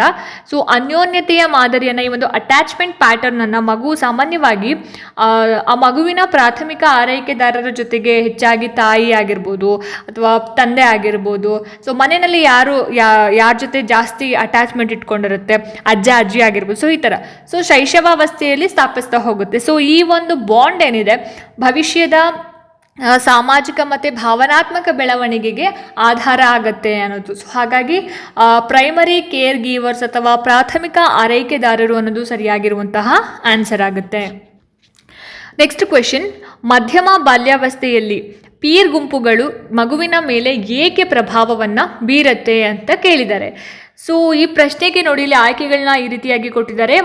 ಮೊದಲನೇ ಆಯ್ಕೆ, ಮಗುವು ಅಹಂ ಕೇಂದ್ರಿತ ಚಿಂತನೆಯನ್ನು ಪ್ರದರ್ಶಿಸುತ್ತೆ. 2ನೇ ಆಯ್ಕೆ, ಗುಂಪುಗಳು ಅನುವಂಶೀಯತೆಯನ್ನು ಮಾತ್ರ ಬಲಪಡಿಸುತ್ತೆ. 3ನೇ ಆಯ್ಕೆ, ಪೀರ್ ಗುಂಪುಗಳು ಸಾಮಾಜಿಕ ಹೋಲಿಕೆ ಮತ್ತು ಸ್ವೀಕಾರವನ್ನು ಒದಗಿಸುತ್ತವೆ. ಅದು ಸ್ವಯಂ ಪರಿಕಲ್ಪನೆಯ ರಚನೆಗೆ ಸಹಾಯ ಮಾಡುತ್ತೆ. 4ನೇ ಒಂದು ಆಪ್ಷನ್ ಬಂದು ಇದು ಕೇವಲ ದೈಹಿಕ ಸಾಮರ್ಥ್ಯವನ್ನು ಸುಧಾರಿಸುತ್ತದೆ ಅಂತ ಇದೆ. ಸೊ ಈ ಪ್ರಶ್ನೆಗೆ ಸರಿಯಾದ ಆನ್ಸರ್ ಬಂದ್ಬಿಟ್ಟು ಆಪ್ಷನ್ 3 ಆಯಿತಾ. ಸೊ ಪೀರ್ ಗುಂಪುಗಳು ಸಾಮಾಜಿಕ ಹೋಲಿಕೆ, ಸೋಷಿಯಲ್ ಕಂಪ್ಯಾರಿಷನ್ ಮತ್ತು ಸ್ವೀಕಾರವನ್ನು, ಅಕ್ಸೆಪ್ಟೆನ್ಸ್ ಇದನ್ನು ಪ್ರೊವೈಡ್ ಮಾಡುತ್ತೆ ಅನ್ನೋದು. ಸೊ ಮಧ್ಯಮ ಬಾಲ್ಯಾವಸ್ಥೆ, ಮಿಡಲ್ ಚೈಲ್ಡ್ಹುಡ್ ಅಂತ ಬಂದಾಗ ಪೀರ್ ಗ್ರೂಪ್ಸ್ ಏನಿದ್ದಾವೆ ಅಥವಾ ಪೀರ್ ಗುಂಪುಗಳೇನಿದ್ದಾವೆ ಮಗುವಿನ ಒಂದು ಸೋಷಿಯಲ್ ಕಂಪ್ಯಾರಿಷನ್ ಮತ್ತು ಅಕ್ಸೆಪ್ಟೆನ್ಸ್ ಇದರ ಒಂದು ಮೂಲ ಆಗುತ್ತೆ. ಸಾಮಾಜಿಕ ಹೋಲಿಕೆ ಮತ್ತು ಸ್ವೀಕಾರದ ಒಂದು ಮೂಲ ಆಗುತ್ತೆ. ಗುಂಪಲ್ಲಿ ಮಾತ್ರ ಮತ್ತು ಗುಂಪಿನಲ್ಲಿ ಪಾತ್ರ ಮತ್ತು ಸ್ಥಾನಮಾನ, ರೋಲ್ ಆ್ಯಂಡ್ ಏನು ಹೇಳ್ತಾರೆ ಅದಕ್ಕೆ ರೋಲ್ ಆ್ಯಂಡ್ ಸ್ಟೇಟಸ್ ಮಗುವಿನ ಒಂದು ಸ್ವಯಂ ಪರಿಕಲ್ಪನೆ ಮತ್ತು ಆತ್ಮಗೌರವದ ಮೇಲೆ ಏನು ಮಾಡುತ್ತೆ, ಪ್ರಮುಖವಾಗಿ ಪ್ರಭಾವ ಬೀರುತ್ತೆ. Self concept and self esteem ಇದರ ಮೇಲೆ ಬಹಳನೇ ಎಫೆಕ್ಟಿವ್ ಆಗಿ ಪರಿಣಾಮವನ್ನು ಬೀರುತ್ತೆ ಅನ್ನೋದು. ಸೊ ನೆಕ್ಸ್ಟು ಮುಂದಿನ ಒಂದು ಪ್ರಶ್ನೆ, 21ನೇ ಒಂದು ಪ್ರಶ್ನೆ ನೋಡಿ. ಇಲ್ಲಿ ಬೆಳವಣಿಗೆಯ ಸಂವೇದನಾಶೀಲ ಅವಧಿಗಳು, ಸೆನ್ಸಿಟಿವ್ ಪೀರಿಯಡ್ಸ್ ಆಫ್ ಡೆವಲಪ್ಮೆಂಟ್ ಅಂದರೆ ಏನು ಅಂತ ಕೇಳಿದ್ದಾರೆ. ಸೊ ಇದಕ್ಕೆ ಆಪ್ಷನ್ಸ್ ನೋಡಿ ಇಲ್ಲಿ ಈ ರೀತಿ ಕೊಟ್ಟಿದ್ದಾರೆ. ಮೊದಲನೇ ಆಯ್ಕೆ ಬಂದು ಇದು ಕೇವಲ ದೈಹಿಕ ಬೆಳವಣಿಗೆಗೆ ಸಂಬಂಧಿಸಿದ ಅವಧಿಗಳು. 2ನೇ ಆಯ್ಕೆ ಇದು ಕೇವಲ ಅನುವಂಶೀಯತೆಯಿಂದ ನಿರ್ಧರಿಸಲ್ಪಡುವ ಅವಧಿಗಳು. 3ನೇ ಒಂದು ಆಯ್ಕೆ ಈ ಸಮಯದಲ್ಲಿ ಒಂದು ನಿರ್ದಿಷ್ಟ ಕೌಶಲ್ಯದ ಕಲಿಕೆ ಮತ್ತು ಪ್ರಬುದ್ಧತೆಯು ನಿರ್ದಿಷ್ಟ ಪರಿಸರದ ಪ್ರೋತ್ಸಾಹಕ್ಕೆ ಹೆಚ್ಚು ಸೂಕ್ತ ಮತ್ತು ಸುಲಭವಾಗಿರುತ್ತದೆ ಅನ್ನೋದು. ಇನ್ನು 4ನೇ ಒಂದು ಆಯ್ಕೆ ಈ ಅವಧಿಯಲ್ಲಿ ಕಲಿಕೆ ಸಂಪೂರ್ಣವಾಗಿ ಅಸಾಧ್ಯವಾಗಿರುತ್ತದೆ ಅನ್ನೋದು. ಏನಿರ್ಬೋದು ಹಾಗಾದರೆ? ಏನು ಈ ಒಂದು ಪ್ರಶ್ನೆಗೆ ಆನ್ಸರು? ಬೆಳವಣಿಗೆಯ ಸಂವೇದನಾಶೀಲ ಅವಧಿಗಳು ಅಂತಂದರೆ ಏನು ಅಂದರೆ, ಆಯ್ಕೆ 3 ನೋಡಿ. ಈ ಟೈಮಲ್ಲಿ ಅಂದರೆ ಈ ಒಂದು ಹಂತದಲ್ಲಿ ನಿರ್ದಿಷ್ಟ ಕೌಶಲ್ಯದ ಕಲಿಕೆ ಮತ್ತು ಪ್ರಬುದ್ಧತೆ ನಿರ್ದಿಷ್ಟ ಪರಿಸರದ ಪ್ರೋತ್ಸಾಹಕ್ಕೆ ಹೆಚ್ಚು ಸೂಕ್ತ ಮತ್ತು ಸುಲಭವಾಗಿರುತ್ತೆ ಅನ್ನೋದು ಆನ್ಸರ್ ಆಗುತ್ತೆ. ಆಯಿತಾ? ಸೊ ಇಲ್ಲಿ ಸಂವೇದನಾಶೀಲ ಅವಧಿಗಳು ಅಂತ ಹೇಳಿದ್ರೆ ಬ್ರೈನ್, ಮೆದುಳಿನ ಒಂದು ಪಕ್ವತೆ ಏನಿದೆ ಅಲ್ಲ, ಒಂದು ನಿರ್ದಿಷ್ಟ ಕೌಶಲ್ಯಗಳನ್ನು ಕಲಿಯೋದಕ್ಕೆ ಸಿದ್ಧವಾಗಿರುವಂತಹ ನಿರ್ದಿಷ್ಟ ಸಮಯಗಳು ಅಂತ. ಸೊ ಈ ಒಂದು ಟೈಮಲ್ಲಿ ಸೂಕ್ತ ಪರಿಸರದ ಒಂದು ಪ್ರೋತ್ಸಾಹ ಕಲಿಕೆಯನ್ನು ಬಹಳನೇ ಸುಲಭವಾಗಿ ಮಾಡುತ್ತೆ, ಜೊತೆಗೆ ಪರಿಣಾಮಕಾರಿಯಾಗಿಯೂ ಕೂಡ ಮಾಡುತ್ತೆ. ಹಾಗಾಗಿ ಇಲ್ಲಿ ಬೆಳವಣಿಗೆಯ ಸಂವೇದನಾಶೀಲ ಅವಧಿಗಳು, ಸೆನ್ಸಿಟಿವ್ ಪೀರಿಯಡ್ಸ್ ಆಫ್ ಡೆವಲಪ್ಮೆಂಟ್ ಅಂತ ಅಂದಾಗ ಆಪ್ಷನ್ 3 ಸರಿಯಾಗಿರುವಂತಹ ಆನ್ಸರ್ ಆಗುತ್ತೆ. ನೆಕ್ಸ್ಟ್ ಕ್ವೆಶನ್, ವಯೋವೃದ್ಧಾವಸ್ಥೆಯಲ್ಲಿನ ಅಂದರೆ ಅಡಾಲ್ಸೆನ್ಸ್ ಹದಿಹರೆಯದವರು ತಮ್ಮ ನಿರ್ಧಾರಗಳಲ್ಲಿ ಹೆಚ್ಚಿನ ಅಪಾಯವನ್ನು ಯಾಕೆ ತಗೊಳ್ತಾರೆ ಅಂತ. ಈ ಒಂದು ಹದಿಹರೆಯದವರು ಅಂತ ಬಂದಾಗ ತಗೊಳ್ತಕ್ಕಂತಹ decisions most of the time ಏನಾಗಿರುತ್ತೆ, ರಾಂಗ್ ಆಗಿರುತ್ತೆ. ಸೊ ಹೆಚ್ಚಿನ ಒಂದು ಅಪಾಯವನ್ನು ತಂದು ಕೊಡುವಂತಹ ಒಂದು ಡಿಸಿಷನ್ಸ್ನ ಯಾಕೆ ತಗೋತಾರೆ ಅನ್ನೋದು ಪ್ರಶ್ನೆ. ಸೊ ಈ ಪ್ರಶ್ನೆಗೆ ನೋಡಿ, ಇಲ್ಲಿ ಆಯ್ಕೆಗಳು ಈ ರೀತಿ ಇದೆ. ಅವರು ಮೂರ್ತ ಕಾರ್ಯಾಚರಣೆಯ ಹಂತದಲ್ಲಿ ಇರ್ತಾರೆ. ಆಪ್ಷನ್ 2 ಮೆದುಳಿನ ತಾರ್ಕಿಕ ಭಾಗ ಇನ್ನೂ ಸಂಪೂರ್ಣವಾಗಿ ಪ್ರಬುದ್ಧವಾಗಿರೋದಿಲ್ಲ, ಆದರೆ ಭಾವನಾತ್ಮಕ ಭಾಗ ಹೆಚ್ಚು ಸಕ್ರಿಯವಾಗಿರುತ್ತೆ. 3ನೇ ಒಂದು ಆಯ್ಕೆ, ಇದು ಕೇವಲ ದೈಹಿಕವಾಗಿ ದುರ್ಬಲವಾಗಿರುವ ಕಾರಣ. ಆ್ಯಂಡ್ 4ನೇ ಒಂದು ಆಯ್ಕೆ, ಅವರು ತಮ್ಮ ಪೋಷಕರನ್ನು ಅನುಕರಿಸಲು ಪ್ರಯತ್ನ ಮಾಡ್ತಾರೆ ಹಾಗಾಗಿ ಅಂತ. ಸೊ ಸರಿಯಾದಂತಹ ಆನ್ಸರ್ ಬಂದ್ಬಿಟ್ಟು ಆಪ್ಷನ್ 2, ಮೆದುಳಿನ ತಾರ್ಕಿಕ ಭಾಗ ಇನ್ನೂ ಸಂಪೂರ್ಣವಾಗಿ ಪ್ರಬುದ್ಧವಾಗಿರೋದಿಲ್ಲ, ಆದರೆ ಭಾವನಾತ್ಮಕ ಭಾಗ ಹೆಚ್ಚು ಸಕ್ರಿಯವಾಗಿರುತ್ತೆ ಅನ್ನೋದು ಆನ್ಸರ್ ಆಗುತ್ತೆ. ಸೊ ಇಲ್ಲಿ ವಯೋವೃದ್ಧಾವಸ್ಥೆಯಲ್ಲಿನ ಮೆದುಳಿನ ಬೆಳವಣಿಗೆ ಏನಾಗಿರುತ್ತೆ, ಅಸಮವಾಗಿರುತ್ತೆ. ಆಯಿತಾ? ಸೊ ಬ್ರೈನ್ ಡೆವಲಪ್ಮೆಂಟ್ ಏನಿದೆ ಅಸಮವಾಗಿರುತ್ತೆ. ಇಲ್ಲಿ ಭಾವನಾತ್ಮಕ ಮತ್ತು ಪ್ರತಿಫಲ ವ್ಯವಸ್ಥೆಗಳು ತಾರ್ಕಿಕ ಭಾಗಕ್ಕಿಂತ ಫಸ್ಟು ಏನಾಗುತ್ತೆ, ಪ್ರಬುದ್ಧವಾಗಿರೋದ್ರಿಂದ ಹದಿಹರೆಯದವರು, ಅಡಾಲ್ಸೆನ್ಸ್ನವರು ತೀವ್ರವಾದ ಭಾವನಾತ್ಮಕ ಪ್ರತಿಕ್ರಿಯೆಗಳು ಮತ್ತು ಹೆಚ್ಚಿನ ಒಂದು ಅಪಾಯದ ನಿರ್ಧಾರಗಳನ್ನು, ಹೈ ರಿಸ್ಕ್ ಡಿಸಿಷನ್ಸ್ನ ತಗೊಳ್ಳೋದಕ್ಕೆ ಹೆಚ್ಚು ಒಳಗಾಗ್ತಾರೆ ಅನ್ನೋದು. ಹಾಗಾಗಿ ಈ ಪ್ರಶ್ನೆಗೆ ಆಯ್ಕೆ 2 ಸರಿಯಾಗಿರುವಂತಹ ಆನ್ಸರ್ ಆಗುತ್ತೆ. ನೆಕ್ಸ್ಟ್ ಕ್ವೆಶನ್, ಮೂಲಭೂತ ಅಭಿವೃದ್ಧಿಯ ಮೈಲುಗಲ್ಲುಗಳ ಪ್ರಗತಿಯನ್ನು ಕಲಿಯಲು ಯಾವ ತತ್ವದ ಜ್ಞಾನವು ಶಿಕ್ಷಕರಿಗೆ ಮುಖ್ಯವಾಗಿದೆ? ಫಂಡಮೆಂಟಲ್ ಡೆವಲಪ್ಮೆಂಟಲ್ ಮೈಲ್ಸ್ಟೋನ್ಸ್ ಯಾವುದು ಇಂಪಾರ್ಟೆಂಟ್ ಆಗಿರುತ್ತೆ ಅಂತ ಪ್ರಶ್ನೆ. ಸೊ ಇದಕ್ಕೆ ಆಪ್ಷನ್ಸ್ ನೋಡಿ, ಇಲ್ಲಿ ಬೆಳವಣಿಗೆಯು ಸಂಪೂರ್ಣವಾಗಿ ಯಾದೃಚ್ಛಿಕವಾಗಿರುತ್ತದೆ, ರ್ಯಾಂಡಮ್ ಆಗಿರುತ್ತೆ. ಆಪ್ಷನ್ 2 ವ್ಯಕ್ತಿಗತ ವ್ಯತ್ಯಾಸದ ತತ್ವ, ಇಂಡಿವಿಜುವಲ್ ಡಿಫ್ರೆನ್ಸಸ್. ಆಪ್ಷನ್ 3 ಬೆಳವಣಿಗೆಯು ಮಾದರಿಯನ್ನು ಅನುಸರಿಸುತ್ತದೆ, ಅದು ಏಕರೂಪದ ಅನುಕ್ರಮವನ್ನು ಹೊಂದಿರುತ್ತದೆ. ಆಪ್ಷನ್ 4 ಬೆಳವಣಿಗೆಯು ಕೇವಲ ಅನುವಂಶೀಯತೆಯಿಂದ ಪ್ರಭಾವಿತವಾಗಿರುತ್ತದೆ ಅನ್ನೋದು. ಆನ್ಸರ್ ಏನಿರ್ಬೋದು ಹಾಗಾದರೆ ಈ ಪ್ರಶ್ನೆಗೆ? ಎಸ್, ಆಯ್ಕೆ 3 ನೋಡಿ, ಇಲ್ಲಿ ಬೆಳವಣಿಗೆಯು ಮಾದರಿಯನ್ನು ಅನುಸರಿಸುತ್ತದೆ, ಅದು ಏಕರೂಪದ ಅನುಕ್ರಮವನ್ನು ಹೊಂದಿರುತ್ತದೆ ಅಂತ, ಯೂನಿಫಾರ್ಮ್ ಸೀಕ್ವೆನ್ಸ್ ಅಂತ. ಸೊ ಇಲ್ಲಿ ಬೆಳವಣಿಗೆಯು ಏಕರೂಪದ ಅನುಕ್ರಮವನ್ನು ಅನುಸರಿಸುತ್ತದೆ ಅಂತಕ್ಕಂತಹ ಒಂದು ತತ್ವ ಏನಿದೆ ಅಲ್ಲ, ಶಿಕ್ಷಕರಿಗೆ ಮಗುವಿನ ಒಂದು ಮೈಲುಗಲ್ಲುಗಳನ್ನು ತಿಳ್ಕೊಳ್ಳೋದಕ್ಕೆ ಇದು ಹೆಲ್ಪ್ ಮಾಡುತ್ತೆ. ಇದರಿಂದ ವಿಳಂಬಗಳನ್ನು, ಡಿಲೇಸ್ಗಳನ್ನು ಐಡೆಂಟಿಫೈ ಮಾಡೋದಕ್ಕೆ ಮತ್ತು ಸೂಕ್ತ ಹಸ್ತಕ್ಷೇಪವನ್ನು ಪ್ರೊವೈಡ್ ಮಾಡೋದಕ್ಕೆ ಸಾಧ್ಯ ಆಗ್ತಾ ಹೋಗುತ್ತೆ. ಹಾಗಾಗಿ ಈ ಪ್ರಶ್ನೆಗೆ ಆಯ್ಕೆ 3 ಸರಿಯಾಗಿರುವಂತಹ ಆನ್ಸರ್ ಆಗುತ್ತೆ. ನೆಕ್ಸ್ಟ್ ಕ್ವೆಶನ್, ಮಗುವಿನ ಸ್ವಯಂ ಪರಿಕಲ್ಪನೆಯ ಬೆಳವಣಿಗೆಯ ಮೇಲೆ ಪೋಷಕರ ಶೈಲಿಗಳು ಹೇಗೆ ಪ್ರಭಾವ ಬೀರುತ್ತೆ ಅನ್ನೋದು. ಸೊ ಈ ಪ್ರಶ್ನೆಗೆ ನೋಡಿ, ಆಯ್ಕೆಗಳು ಈ ರೀತಿ ಕೊಟ್ಟಿದ್ದಾರೆ.